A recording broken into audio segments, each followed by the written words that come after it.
Dale, guacho. Con el pelito corto, la barbita por listita. Me tenés tras bambalinas. Solamente te perdono porque estaba escuchando la Colo. Uy, ¿cuántos años hace que la conozco? Creo que desde que ella tenía 18 años, 19. Mirá. Hace un montón.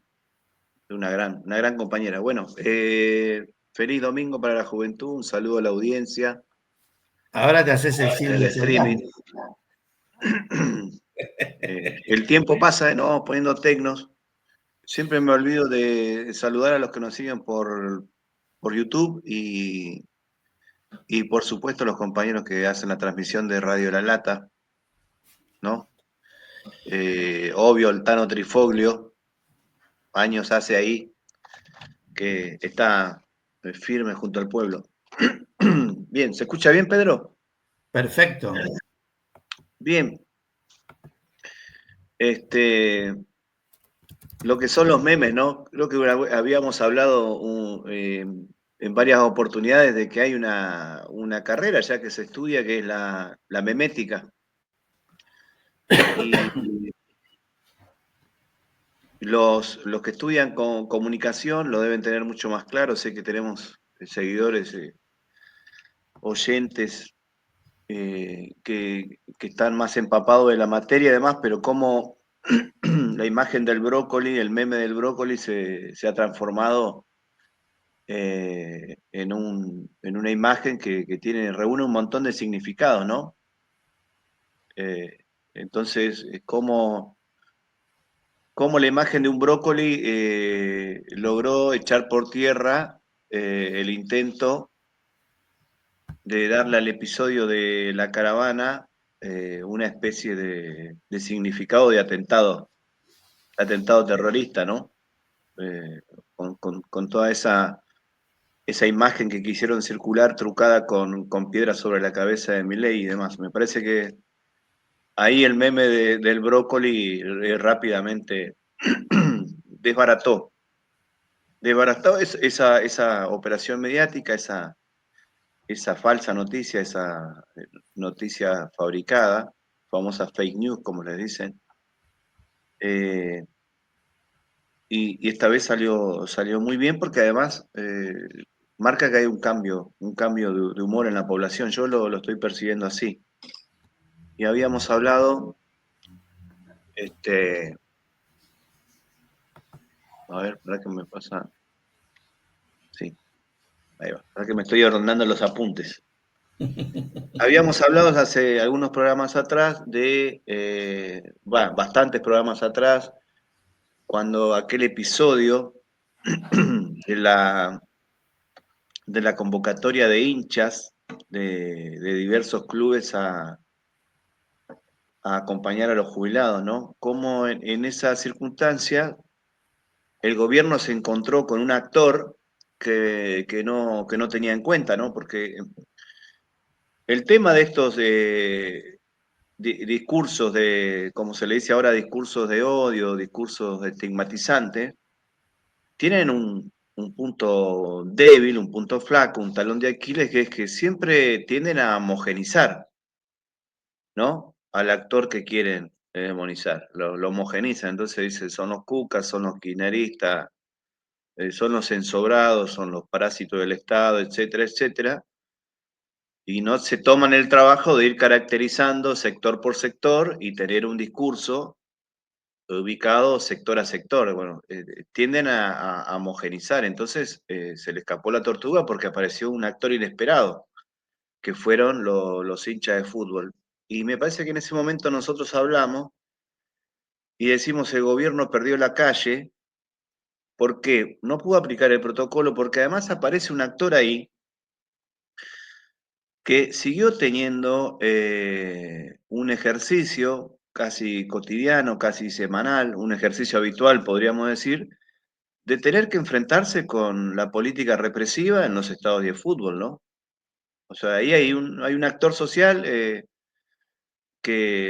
bueno, que es seguidor de su equipo de fútbol, que va a la cancha y demás, y que en muchísimas oportunidades ha tenido que sufrir el cacheo, los golpes, los empujones, el gaseo, ¿no? La represión policial, y desarrolló una forma de ocupar el espacio público, el espacio del espectáculo, con un nivel de entrenamiento que se puso en práctica después en esa movilización de apoyo a los jubilados. Entonces de ahí el gobierno pierde la calle porque en su lógica homogenizadora dice son todos iguales, son todos descartables, y no tuvo en cuenta que un protocolo, eh, como el que planteó Patricia Bullrich, se pone en jaque cuando la voluntad de los que van a ser protocolizados es la voluntad de luchar.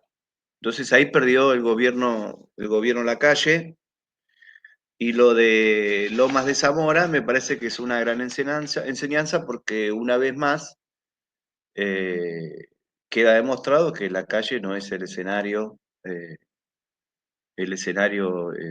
donde Javier Milei o la Fuerza de la Libertad Avanza pueden desempeñar su retórica. La diferencia es que esta vez, según se pudo ver y según me contaban algunos participantes que estuvieron ahí, eh, arrojando verduras, lo que sucedió es que había un clima de indignación social por la visita de Milei muy importante. Que incluso había discursos, no voy a responsabilizar a nadie en particular, pero había discursos de este lado del Río Bravo, por ahí discursos que se amparan en ciertas posturas progresistas de decir, bueno, no le hagamos el juego, ellos se quieren victimizar, entonces no es que había una gran movilización opositora preparada para recibirlo, ¿no? Ahí lo que estaba sucediendo es que también había mucho comerciante, muchas personas, muchos trabajadores que son afectados por la política de Milei y que se activaron y fueron a putearlos. Entonces, ahí hay una pérdida en el manejo del escenario y me parece que vemos por segunda vez cómo el gobierno pierde la calle. Bien, pero vamos al tema. Ah, no, estás muteado, pero Te dale. decía, la cuestión, por ahí si se quiere, espontánea de lo que pasó, porque nadie compra un brócoli para ir a tirarle a Milei. O sea, era alguien de ahí, que llevaba en su bolsa, fue a la verdulería, compró brócoli Y le y revolvió vio, el brócoli. claro, vio semejante provocación, porque esto hay que decirlo, Milei iba provocando, gritando, negro de mierda, y mientras él decía negro de mierda, Esper repetía como loquito, ¡viva la libertad, carajo! Estaban como muy muy sacado estaban. Pero Claro, bueno, que alguien haya tirado un brócoli, con lo que sale, con lo que sale el brócoli, es porque es un hartazgo grande, ¿no? sí. Es un hartazgo Y ahí grande. aparece, Y vos aparece el veías, segundo, iba, sí, iba así, ¿viste? Haciendo chao, haciendo como, esquivando los actuando, brocolazos. te estaba saludando, pero iba esquivando. Claro, esquivando los brocolazos. O sea, Le tiraban cosas del jardín que hay entre medio, el bulevar entre medio que hay en Hipólito Yrigoyen, agarraban plantas de ahí y le tiraban, pero no había piedras. claro, No fue nada bien, que fuera a lastimar. exacto. O sea que ahí se nota que hay un hartazgo que es genuino, que es como decís vos. Eh, o sea, es difícil decir la movida fue espontánea, sí es genuina porque es gente que viene acumulando bronca y esto era como que te vengan a mojar la oreja en un distrito que ellos se encargan históricamente de atacar. Bueno, lo mismo pasa en La Matanza, lo mismo pasa en Moreno, o sea que estamos deseosos de que venga a cerrar la campaña Moreno. Te voy a pasar un dato. Esto ya es un dato así de acá, regional. Anduvieron buscando un club para hacer el acto de cierre de campaña y los clubes le dijeron que no podían, que ese día estaban ocupados, que bueno, que había reparaciones de calle que eran de difícil acceso, que el problema del tránsito. El gobierno municipal obviamente dijo, uy, a nosotros se nos complica, porque como no nos pasan la guita de nación para seguridad, estamos sobrepasados de tarea, bien. Plan B, fueron a 2 escuelas privadas, confesionales, a pedir el tinglado de educación física para hacer los actos. O sea, pasaron de un acto de 3.000 personas, pasaron a un acto de 1.200, 1.500, y en las 2 escuelas que fueron, esto es posta a posta, le dijeron que no podían, porque se tenían que poner de acuerdo con las familias, que bueno, que las familias, como es una escuela privada, tienen mucho peso en las decisiones. O sea, están teniendo Se les vacía la problemas. escuela después. Claro, exactamente, ¿no? Y además se arriesgan a que se genere una convocatoria de familias, de padres, a ir a putear. O sea que están teniendo problemas y fueron a buscar un club que están conversando ahí, que se llama Club Villa Ángela. Justo está a 2 cuadras del galpón de Villa Ángela, donde nosotros hacemos nuestra experiencia ahí educativa y territorial. Pero bueno, es un club que no reúne las condiciones porque tiene como cerramiento perimetral solamente un alambrado. O sea que no sé qué van a hacer. Por ahí encuentran alguna cueva en Moreno y lo hacen. Y al final voy a hacer una reflexión sobre cómo nos paramos frente a esta circunstancia, porque hay de todo también de este lado del río Bravo. Pero bien, es bueno lo que pasa, lo que pasó en Loma de Zamora, porque digamos que todo se va configurando para instalar un clima de lucha, de resistencia, de repudio activo a la política de Javier Milei, ¿no? Ya pasa de ser un repudio de redes sociales y pasa a ser un repudio más activo, ¿no? Como pasó con los hinchas, aquella vez que acompañaron a los jubilados. O sea que es interesante el fenómeno. Bien, ahora esto se produce así porque hay una situación que está vinculada con la filtración de los audios que genera una especie de tormenta perfecta, ¿no? O sea, empieza a haber problemas en la macroeconomía serios.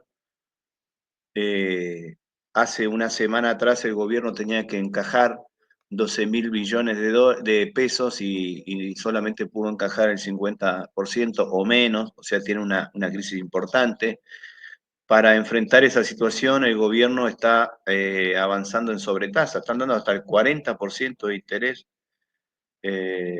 por el encaje de plazos fijos a las grandes empresas y demás. O sea, tienen un quilombo macroeconómico grande y eso va a derivar en una aceleración del proceso inflacionario, que no lo están queriendo decir, pero todo indicaría que las próximas mediciones van a tratar de dibujarla y demás, pero es muy probable que la inflación, lejos de caer, vaya en un proceso de aumento, ¿no?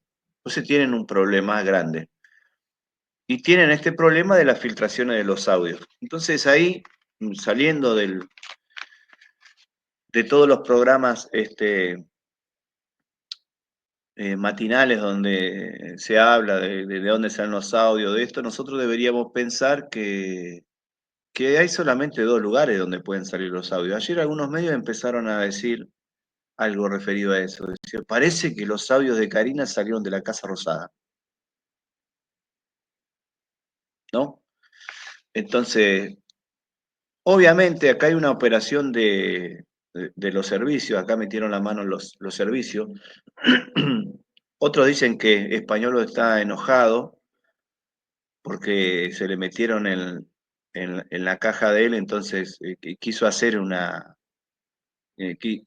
planteo más o menos público para que lo llamaran para arreglar y se le fue la mano. A veces en la política suceden esas ingenuidades y se instalan conflictos inesperados. Pero yo me inclinaría más porque aquí está la mano de los servicios, ¿no? Eh, digo porque, por ejemplo, nadie está hablando de Estiuso, ¿no? ¿Se acuerdan de Estiuso? Estiuso está aparentemente retirado, está dedicado a los negocios privados, o sea, es un un asesor en temas de seguridad, ciberseguridad y Sarasa, pero también está muy vinculado como una empresa de él, como accionista en la droguería. Es la droguería vinculada a Españolos, ¿no? Entonces, aparentemente Estudio estaba desocupado, pero es muy difícil no desconfiar que un audio se filtre justo en un espacio donde él tiene acceso o está vinculado y nadie pose los ojos sobre él. Entonces, yo me acuerdo que Estudio quedó desocupado. Te Él acordarás vos. dejó, él dejó una infraestructura, se va, pero deja una infraestructura que tiene acceso, ¿no? Claro, Porque, cuando él se va porque porque él se hace estaba con cierta público. autonomía también. Claro, él se va porque se hizo público una fotografía de él. Entonces, algo letal para ese tipo de servicio es que la comunidad empiece a conocerle la cara, ¿no? Hay que recordar que en los años 90 hubo un ministro, que después fue ministro, voy a tocar madera para que no suceda de nuevo, del gobierno de Alberto Fernández, que se llama Gustavo Vélez. Gustavo Vélez hizo una denuncia en un programa que se llamaba A dos sobres, ¿no? O a dos voces en los 90, y en esa denuncia él muestra una foto de Estiuso y eso le valió una persecución, se tuvo que ir del país. Y obviamente él recibió la solidaridad de un país, de un gobierno que siempre ha sido solidario con las causas de los derechos humanos, como es Estados Unidos, vivió allá mucho tiempo y retornó al país ya siendo funcionario de Alberto Fernández. Pero bueno, aquella vez que se intentó dar a conocer la cara de Estiuso, pasó eso con el que filtró la foto, que fue Belli. Bueno, pero Estiuso quedó en desuso, donde salió con rima, o digamos quedó muy expuesto cuando se conoció nuevamente su rostro y demás, en aquel debate que se dio acerca de por una nueva ley para armar la AFI, ¿te acuerdas? O sea, dejar de lado todo lo que había sido la CIDE, que era un remanente que venía ya operando desde la dictadura militar, hacer un reordenamiento armando una agencia federal de inteligencia en el gobierno de Cristina. Entonces ahí Estiuso quedó un poco relegado, siempre vinculado a las tareas de inteligencia, luego en el gobierno de Mauricio Macri, como un colateral que prestaba servicio al Estado, pero es un tipo muy poderoso. ¿Y quién lo trajo de vuelta? Porque hay que empezar a anudar las cosas para entender cómo se están desarrollando los acontecimientos en el presente. El que lo trae de vuelta es el gobierno de Javier Milei de la mano de eh, Caputo, el tatuado, ¿cómo se llama? Eh, no el ministro, sino el asesor, Caputo.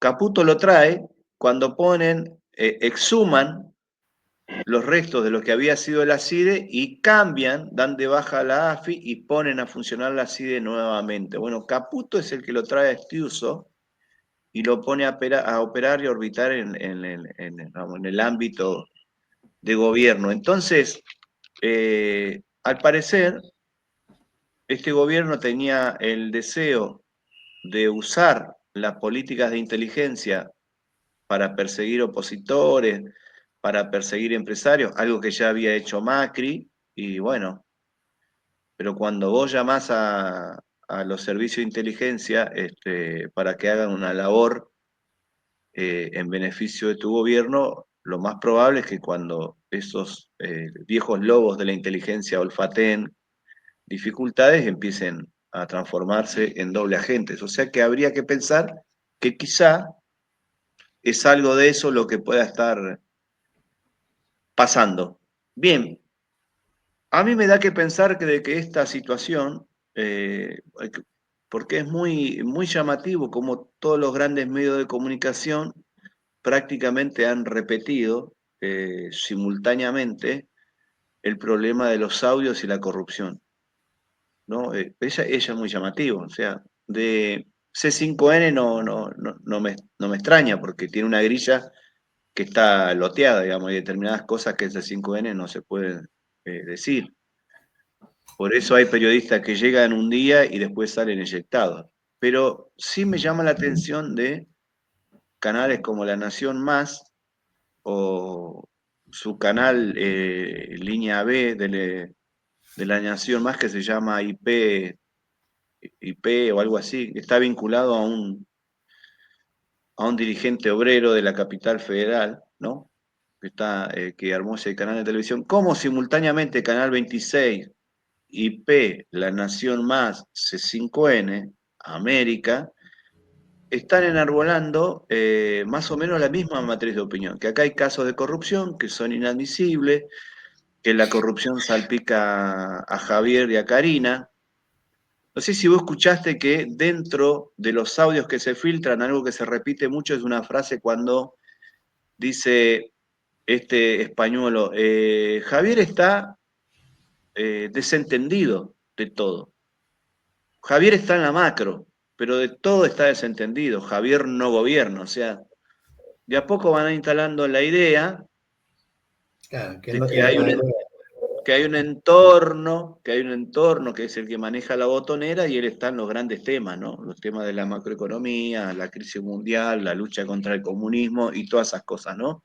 Cómo hay un operativo muy, muy marcado por parte de los medios de comunicación. Y es difícil poder dilucidar cuál es la verdadera trama, porque ya desde los años 60 del siglo pasado se puso en discusión un fenómeno en los medios de comunicación que era la agenda, ¿no? Nosotros ya nacimos a los medios, ¿no? Con el concepto de agenda, manejan la agenda, cambian la agenda, pero la agenda es una construcción. Y la construcción de la agenda es el resultado de una discusión y una búsqueda de un laboratorio de comunicación en los años 60 en los Estados Unidos. O sea, construyen una matriz y la van saturando en todos los medios. Bueno, al final voy a tratar de hacer una relación sobre todo eso. Bien, entonces, para mí es difícil pensar que quien votó a Milei y ahora escucha los audios y se enoja, puede hacer una vuelta a Carnero o una vuelta a Cambota y votar a la oposición a Milei, votar al Frente Izquierda o votar al Frente Patria. Me da la impresión de que esto lo que va a hacer es operar sobre una parte del electorado desencantado de Milei como cierto nivel de activación de este discurso que viene del ausentismo, ¿no? O sea, va a haber, por supuesto, un sector que va a decir todo esto es una operación del kirchnerismo y todo eso, y va a reafirmar su voto a la Libertad Avanza, pero creo que hay un voto dubitativo, la Libertad Avanza, que cuando se pone en el centro de la escena la cuestión de la corrupción, se desvincula políticamente. Lo niega, pero en todo caso después se desvincula. Creo que esto es el resultado de una gran operación que se está llevando adelante, que tiene como un punto los audios, tiene como otro punto la conflictividad social, tiene como otro punto la crisis económica. Estamos en el medio de una tormenta donde tenemos la brújula imantada. Entonces creemos que están sucediendo cosas que por ahí no estén sucediendo. Entonces me parece que es bueno echarle profundidad al tema para ver, sacar algunas conclusiones que nos puedan ayudar a entender qué viene para el futuro cercano y para el futuro inmediato. Bueno, decíamos, el gobierno pierde otra vez la calle, como le había pasado con los hinchas, ¿no? Pero ahora lo que ha sucedido en Loma de Zamora, no quiero que me tilden de institucionalista ni nada de eso, ahora lo que ha pasado es que se pierde totalmente el respeto en un segmento de la sociedad de lo que es la imagen presidencial. O sea, nosotros que somos militantes, nunca hemos respetado la imagen presidencial como una cosa que se da per se, ¿no? Siempre respetamos a los presidentes de acuerdo a la política que llevan adelante. respetamos o irrespetamos. Pero hay una parte de la población donde está muy impregnado esta idea del respeto a las instituciones. Además hay sectores que cultivan esa retórica de hay que respetar las instituciones. Recordarás vos que decían cuando ganó Milei, hay que respetarlo porque ganó por voluntad popular, tiene legitimidad de origen y todas esas zarazas que siempre se dicen, ¿no? Entonces, nosotros, los militantes, respetamos o no a un presidente, a una presidenta, de acuerdo a su política de gobierno, su programa, etc. Pero acá hay un segmento de la sociedad que le ha perdido el respeto y le empezó a tirar brocolazos al presidente, ¿no? Y eso me parece que es muy llamativo y además está demostrando algo que está sucediendo por abajo, que es que avanza, y estos datos son muy importantes tenerlos en cuenta, avanza una crisis de representación importante, ¿no? Porque vos verás, eh, hubo toda una política de estigmatización de Cristina, ¿no? Me acuerdo de las tapas de revista decían el goce de Cristina, el deseo de Cristina, la bipolaridad de Cristina, la yegua de Cristina, esto, pero había una parte de la población que la puteaba, pero en todo caso reconocía en Cristina la figura institucional de una presidenta. Pero acá ha pasado una cosa completamente distinta. Hay una parte de la población que ha avanzado en agarrar a brocolazos a un presidente, no importa que sea Milei, ¿no? Seguramente que sea él le da una característica particular, pero esto, si yo tengo que relacionarnos con otros hechos del pasado, me tengo que remitir a la crisis de representación de principio del 2001, ¿no? Cuando Tinelli le hacía las emboscadas a De la Rúa, lo llevaba al programa para ridiculizarlo, y ahí le tiraban con de todo los participantes del programa. O sea que esto que es muy gracioso, al mismo tiempo está mostrando una crisis de representación. Y, y me parece que es algo para tener en cuenta, porque si lo pensamos nosotros, también lo está pensando el enemigo. No hay que perder de vista eso, ¿no?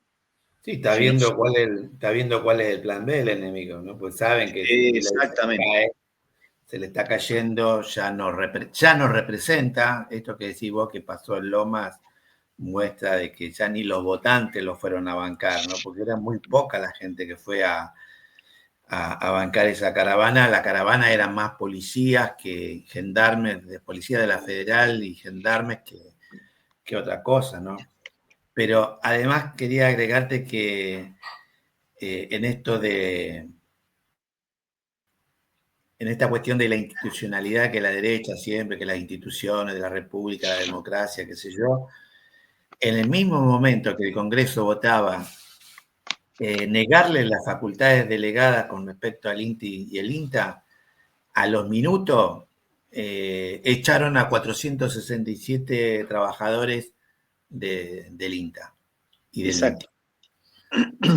El tipo, iba a decir le chupó un huevo, pero no hay que decirlo.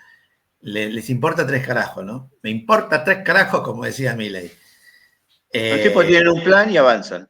Sí, no les interesa ninguna de las instituciones de la República, ni de la democracia como una cuestión institucional, ¿no? No les interesa. Por eso Entonces, ponen en riesgo cada vez que hay como lo que sucedió en Loma de Zamora, muestran como una expresión antidemocrática y no. Esa expresión es una defensa de la democracia, es la es una resistencia de la expresión democracia. Es genuina del autoritario. pueblo, diría Marx, es una expresión genuina de la masa sufriente que piensa, ¿no? Bueno, el tema es cómo nos paramos frente a esto. La semana pasada estuve en una asamblea de mi sindicato. Hubo asamblea de delegados interesante, ¿no? Para ver cómo está discutiendo la militancia esta circunstancia. Y Y había cierto tufito a un posicionamiento medio tacticista, de decir no nos sumemos a movidas como esa porque eso, digamos, genera las condiciones para que el gobierno digan, ven que lo que hay que hacer es terminar con el kirchnerismo nunca más. Y se estableció un debate interesante ahí, porque cuando vos asumís un posicionamiento de pura táctica, es decir, bueno, estamos en el medio de un proceso electoral, no nos enganchemos en esto porque esto desvía la atención y demás, lo que sucede ahí es que vos, que pretendés representar a todos los sectores agredidos por el gobierno, incluso aquellos sectores que se animan a luchar, cuando vos tenés este posicionamiento táctico no conectás con los que luchan, ¿no? Entonces me parece que ahí hay que revisar algunas cosas, ¿no? Obviamente siempre hay que tener en cuenta el escenario, en cómo se da la lucha, elegir el mejor momento y donde estén las mejores condiciones dadas para construir un éxito político en este proceso de resistencia, A veces pero por una solamente analizar la táctica no es correcto, me parece. claro, porque por una táctica equivocada terminan no representando, ¿no? Y como que se te escapa la tortuga. Y bueno, yo creo que es parte de la dispersión que hay en los sectores que se asumen progresistas. Porque en definitiva, cuando vos le decís, bueno, también vos sos progresista, pero ¿qué es ser progresista? Bueno, defiendo los derechos humanos, defiendo la inclusión, las notebooks y aprovechar los hoteles de Mar de Plata para llevar a los pibes al mar.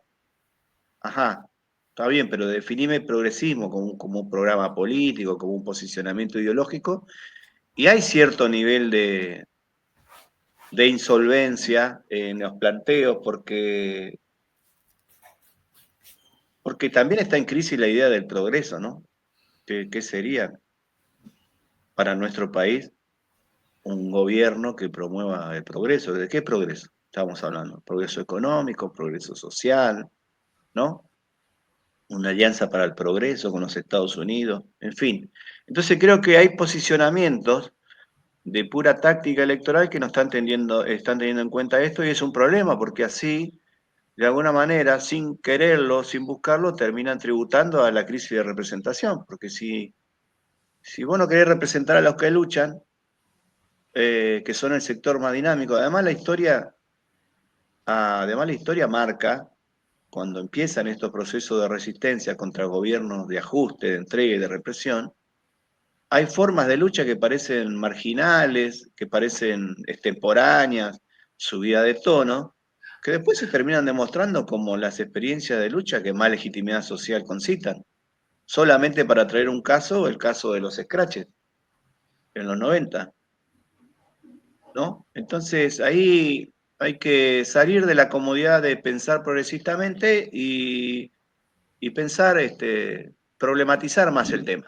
Bien, ahora, si nosotros estamos pensando esto, ¿qué está pensando la derecha? ¿Qué está pensando las élites dominantes?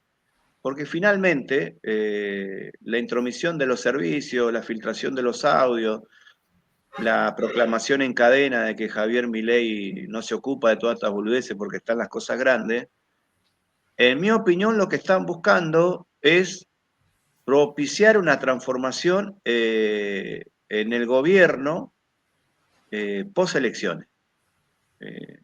Están pensando, me da la impresión, cambiar el equipo de gobierno, quizá cambiarle el gabinete, ¿no? No cambiarlo a él, porque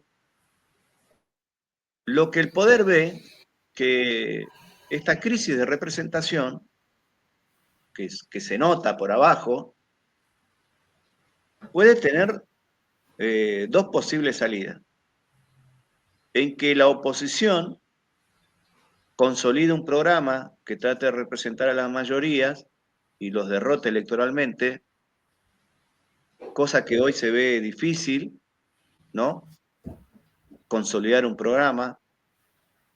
Vemos, mientras suceden estas cosas, en las marchas y en las marchas fallidas de Javier Milei hay tiros en los pies en el conglomerado de campaña de este lado del Río Bravo, o lo que también pueden estar previendo que vamos a entrar en una situación de profunda agitación social y que esa crisis de representación puede de alguna manera dañar lo que ya han conseguido hasta ahora, que llevan más o menos 60, 70 años buscándolo, que es retrotraer a la Argentina a una situación donde las élites dominantes tenían pleno dominio y pleno control del ejercicio político y donde las grandes masas populares no tenían ni voz ni voto.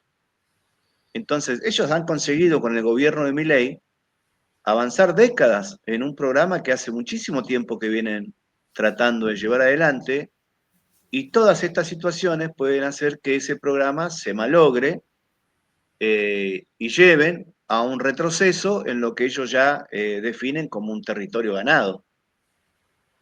Entonces quizá sean los propios sectores de poder los que están ensayando un giro inesperado, una especie de control de timón para producir un aterrizaje suave de la experiencia de Javier Milei y producir una alternancia política sin discutir el modelo económico, el modelo económico establecido por el gobierno de Javier Milei.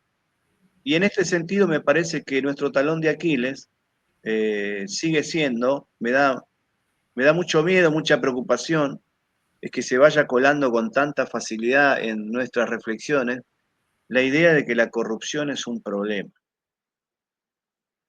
Porque ya decimos que la corrupción es un fenómeno inherente al capitalismo. No puede existir el capitalismo sin corrupción, porque en el capitalismo, ¿no? La célula, la unidad principal del capitalismo es el fenómeno del desarrollo de la plusvalía y la mercantilización de todas las relaciones sociales. Entonces, en el capitalismo no hay reglas para este, robarle el producto a aquellos que lo tienen, lo que lo tienen en su bolsillo. Entonces, poner el centro, la corrupción, desvía la atención sobre el problema principal, así como el tema de los audios ha dejado en un plano tercero, cuarto, quinto de ocultamiento un tema muy delicado, que son las más de 100 muertes que se han producido por el fentanilo contaminado, que nuevamente toca a laboratorios, ¿sí?, que estuvieron muy vinculados con la política de salud del gobierno de Mauricio Macri. Entonces, fíjate cómo salió de escena la discusión sobre las muertes por fentanilo y se pone en discusión otra situación que es lo importante es discutir, que Javier Milei está en las grandes cosas y se ha rodeado de un grupo de corruptos, ¿no? Me parece que acá sería importante poner el foco en qué está pensando la élite económica de nuestro país de acuerdo a cómo se va configurando el panorama político para los próximos meses.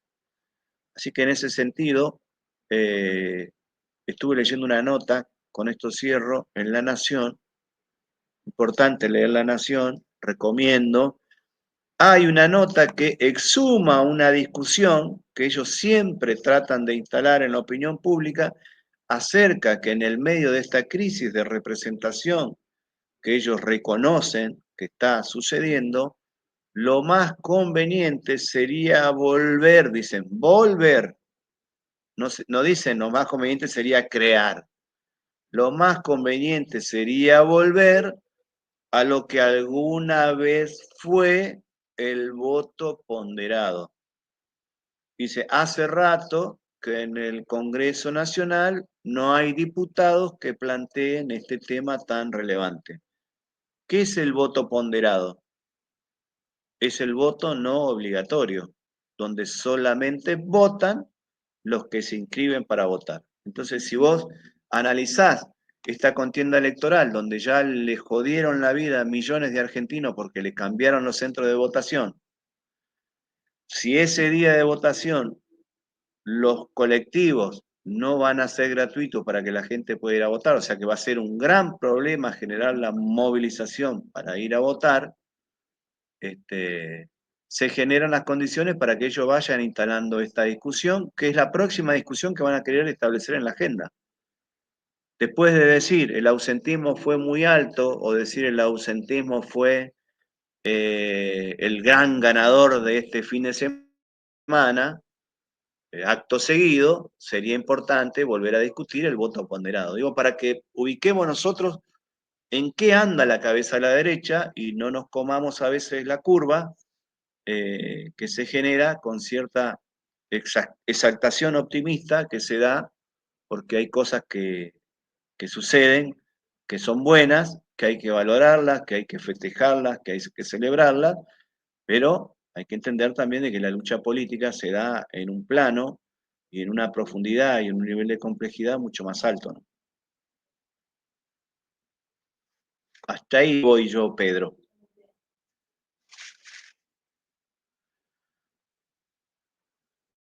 Estás muteado.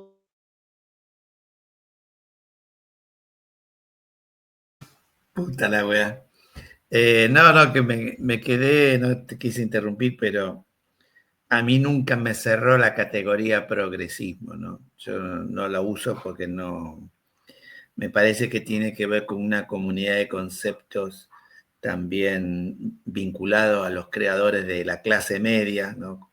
También una clase que no existe, pero como clase, existe como sector, como capa, pero son categorías que me parece que las inventaron para que no hablemos de lucha de clase, ¿no? Pero bueno, para otro tema. O si no, nos van a decir, acá no se coge. Sí, exacto, exacto. Bueno. Sí, nos vemos. Gracias, Ale. Un abrazo grande.